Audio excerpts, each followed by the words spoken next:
Hi, guys. My name's Steve, and I'm a happily engaged client of Match Guarantee. And I'm here to share my experiences and lend a helping hand to you guys who are on the same journey. Because, again, it ain't an easy one. If you enjoy this content, hit the subscribe button below so YouTube will notify you next time we do a live. Today's topic is K1 Visa Embassy questions. So, as most of you know, I've started on this journey well over a year ago. And after 5 months, we were able to finally get our visa appointment at the embassy. So, that took a long time through a lot of paperwork and a lot of checking. And that's the biggest thing I share to people is you must be diligent watching for appointments on usatraveldocs.com. My fiance was really good about checking that every morning for extra and new appointments, as they only are releasing a few at a time, and usually at the beginning of the month. So, anyway, she was able to get one on May 20th, and this last May 20th, and she had her appointment. Now, once you have an appointment, you're able to and must first do a medical appointment. So once you have your appointment day through the embassy, then you're able to schedule your medical appointment, which is out of one of two places in Kiev. So you go to Kiev, you get this paper that you have an appointment, you have the date, the time, all that. You're able to go get your medical done. Uh, the medical appointment, her impression of it was very thorough.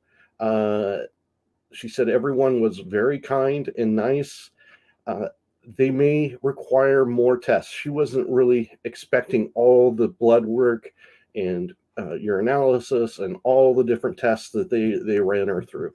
It ended up taking about 4 hours. She was there from 8 a.m., which was their appointment time, and she did not get done till after 12 o'clock. She was allowed to leave.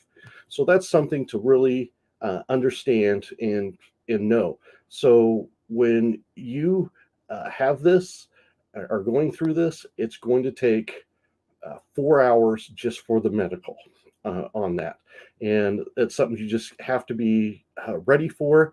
My fiance really wasn't for it. She thought she would be able to go to work and it was only going to be an hour or two. She had most of her medical information there. She had a titer test, which shows what she was immune to. Because again, most ladies over there do not have their uh, original shot records from when they were children. So that's something that we paid for in advance and got, and they redid a lot of the tests anyway. So, but anyway, if you don't have that, please make sure you do get something or have some records. Otherwise, she's going to have to repeat some of the shots. Um, my fiance's impression. She was impressed how nice and kind people were. Over there, it was more like she called it a private clinic uh, versus a medical clinic there from the government. Over there, they have two types of medical where you're able to go that state run or private. And the private is great, but the state run is a little slow and they're not as nice and it's more monotonous. She said people were very friendly. She said it flowed very well, even though it took 4 hours. That's the only thing that really frustrated her. They so that was the biggest thing was that medical appointment. It took 4 hours. Then 2 days later, her actual appointment at the embassy got was able, and she was able to go there. Now, a couple of things: you're not able to take anything other than what you're presenting in. You can't take your phone. You can't take your purse. She took her sister with her, gave her her personal stuff, and her sister went and had a cup of coffee while she was in the interview. The interview itself only took about 30 minutes. That was a pleasant surprise for her, as she thought it was going to be taking a lot longer on that. Uh, she was again impressed how people treated her. They were friendly, they were nice. They asked for a lot of paperwork, and that is the big thing: is make sure you have everything that they request in, and more of everything. She had plenty of pictures. So again, they're looking for, is this someone that has a real relationship? So pictures together, just pictures in general. They got a kick out of a photo she had of a shirt she sent me of a traditional Ukrainian uh, shirt that the men wear on, matter of fact, May 22nd. And she showed them that, and they enjoyed that. So it showed that she'd sent me things, I'd sent her things, just various things like that, that will show that there is uh, a actual relationship. So now the questions. The questions were, the first one was, where did we meet? Uh, so for us, we met at Match Guarantees office. That was the first time we met. So here's a question. What embassy is open? Yes, the Ukrainian embassy or U.S. embassy in Ukraine is open right now. Again, they're only taking a few appointments at a time. That's why it's important that you really make sure that you check USA Travel Docs and um, get an appointment like that. The next one was, uh, how did we meet? So that was another question they asked. Where did we meet? And then how did we meet? So make sure they match, of course, what you put down on your USCIS application, because that's one thing they're looking. It was well over a year and a half ago, so I wanted to make sure that we put everything exactly the same, and she knew that, so she didn't get tripped up on anything. Another question that they asked was, have I sent her money? And they wanted to see the receipts for that. So what they're looking for is a genuine relationship. She showed some receipts that I'd sent her some money when her mother passed away for her funeral expenses and various things like that. So they will ask for that. Another question they asked was, where does she work? So she was able to tell them that. They will ask for, okay, when did you work here? When did you work here? When did you work here? Before you come in, you have to file another paperwork that shows all your work history. So that's another thing that they're going to ask is, where do you work and where did you previously work? They asked her, where did I work? So she was able to tell them without a problem where I worked and what I did.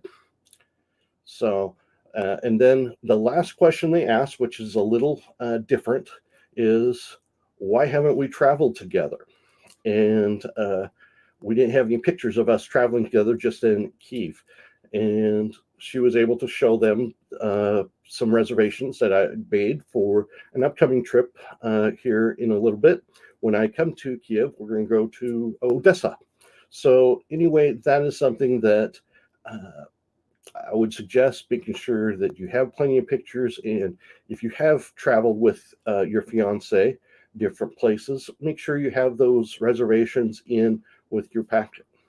So, and really, that was the main questions they asked. Again, it only took 30 minutes. So, but again, she had everything in order. Now, both of us are planners. Both of us are kind of particular about having things organized, that kind of thing. So we had all my tax returns in order. We had all the paperwork in order. So they were able to really tab through things, take what they wanted. They tell you to take 3 years of tax returns. They only took one.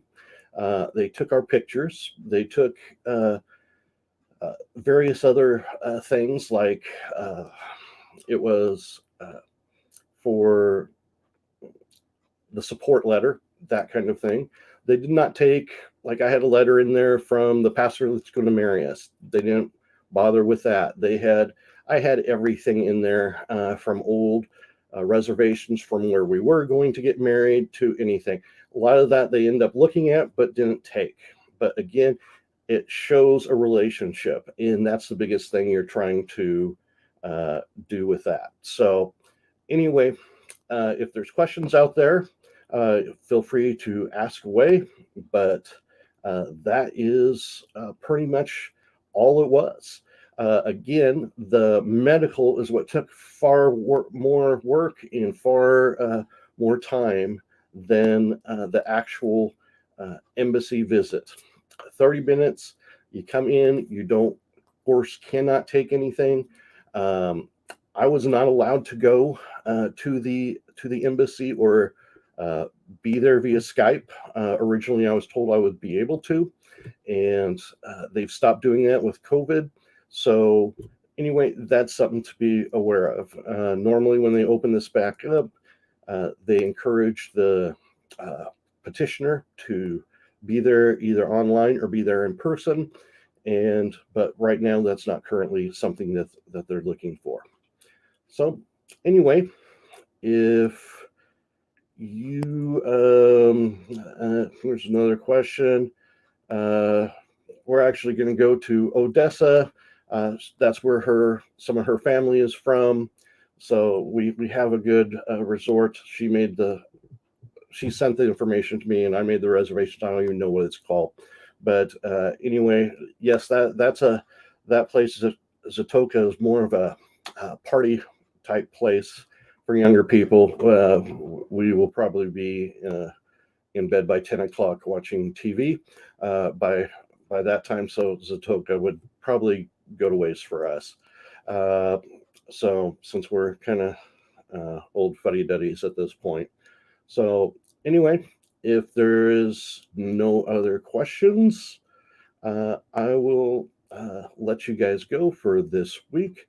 And again, if you have any questions, feel free to write them in the comments below, and I'll try to answer them as best I can. And next week, I'll be doing a different street interview. So that's what we have for this week. Okay. Thanks a lot for watching. Have you been searching for a beautiful wife? Do you dream of meeting the perfect woman, but haven't found her? Well, imagine if there was a simple way this could all change for you. Imagine if there was a Canadian marriage agency that would introduce you to as many beautiful women as it takes until you find the one. Ukraine, a lost world of beautiful traditional women. At last, a place where you can find the beautiful wife you have always dreamed of. Every Ukrainian woman dreams of having a happy family. Now you can have a traditional beautiful wife from Ukraine, creating happy family memories forever. So what are you waiting for? Register right now and Skype our beautiful ladies completely free. So what makes us different, you might ask? Why not ask Google simply by searching Match Guarantee Reviews?